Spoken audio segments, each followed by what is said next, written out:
আসসালামু আলাইকুম রহমতুল্লাহ। দেখেন কীভাবে গোশ পাকাইতে হয়। প্রবাসী মাটিতে গোশ পাকাইতেছি। গরুর গোশ, প্রথমে গোশ দিলাম।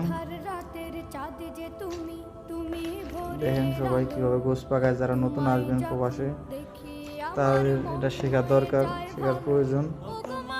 যেখানে নতুন আসছে, আমি পারিনি, আস্তে আস্তে পারছি। গোশ দেওয়ার শেষ, গোশটা ভালো মতো ধুয়ে নেবেন, গরুর গোশ। তারপরে এখানে আছে আপনার মরিচ, রসুন, আদা, এগুলো এর মধ্যে দেবেন। এটা বলে হলো মাহাই জয়ে পাকায় না, ঠিক আছে?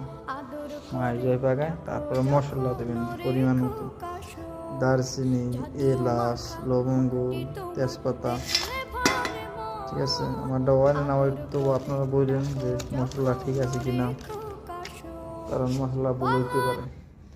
তারপর দেবেন হলুদের গুঁড়া পরিমাণ মতো,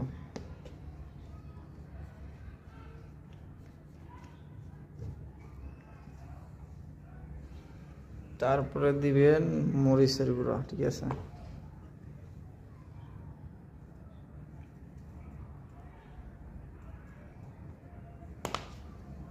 তারপরে দেবেন সিক্রেট মশলা।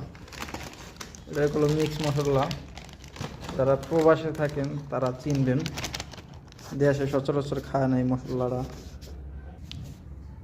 তারপরে দিয়ে দেবেন মশলা। এটা মশলাটা দেশে সচরাচর খায় না,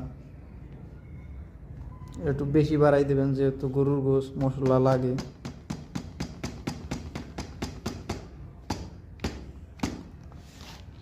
পরিমাণ মতো দিয়ে দেবেন। তারপরে দিবেন এই যে তেল, সানি তেল, ঠিক আছে?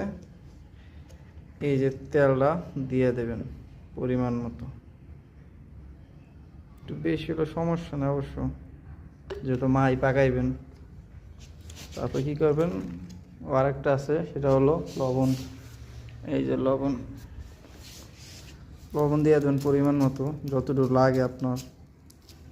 কম দেবেন প্রথম, পরে যখন লাগবে দিতে পারবেন, বেশি হলে সমস্যা। তারপরে একটু মাহা দেবেন। বিসমিল্লাহির রহমানির রহিম, আল্লাহু আকবার।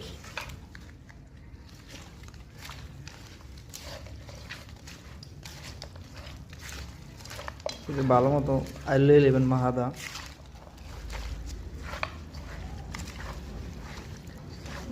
আইলে নেবেন। তারপর আপনার একটা পিএস থুয়ে আছে, পিএস এটা কাটা হয় নাই অবশ্য, থাক।